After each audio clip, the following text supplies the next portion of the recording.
So kind of, tying a lot of this together, if you could, wave a magic wand, and if you were, king of the universe for the day, and you could wave the wand and change some aspect of, the educational landscape that we face or that our students face, what's something you would most like to change, or maybe a handful of things that are tied together?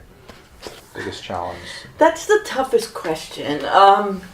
Realistically, I would. Let's see. I would drop the walls. I want to teach where we don't even have to be in the classroom.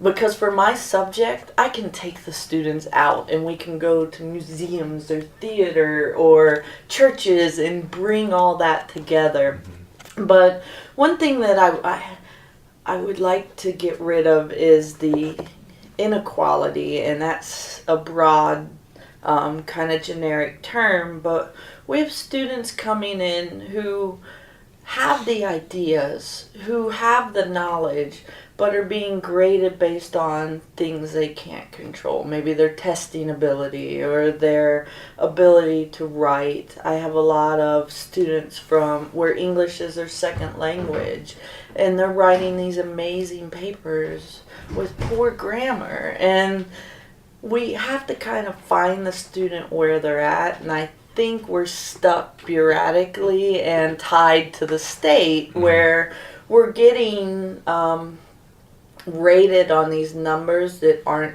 necessarily a realistic look at our output.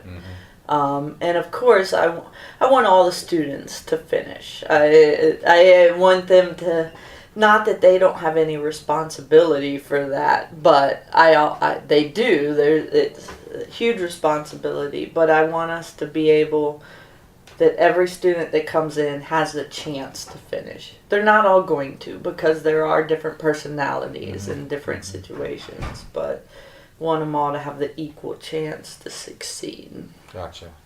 So, is there anything you like non-conventional in terms of evaluation or grading or any sort of you mentioned that by a different standard certain students would be excelling, but maybe they're locked into a rigid framework. Right. So is there any sort of bending of the framework or any sort of creative assessment you think would be useful to consider? And if you could go to a state legislator and say, hey, they got a C on grammar, but look at this. Right. How would you... I was always taught that equal doesn't mean the same. Mm-hmm. So by that means that we can treat all our students equally, but it doesn't mean we judge them or grade them in the same manner. If I have a student that I know knows the ideas, why give them a written test when I can bring them in and say, hey, tell me about this topic? And they can tell me and go through every step. And as a sociologist, yes, I am trying to get them to be able to write in a college manner, but also the subject is the key point. So when I grade, I try to approach learning and grading in many different manners. So you can be a horrible writer and still pass my class. But I'm also going to tear apart your first paper and expect you to learn from that. If I tear it apart and you don't progress or look at some of the changes, then you're still going to get a poor grade. But if you make changes and still have issues, I'm going to be a lot more lenient. So I'm looking at your progress and the progress of an individual student versus versus grading all in one manner. I took an acting class in college, and all of the theater majors got really angry that I got an A. But I went in knowing nothing. And I gave all of myself to this class because I was trying to get out of my shell, and that's why I took it.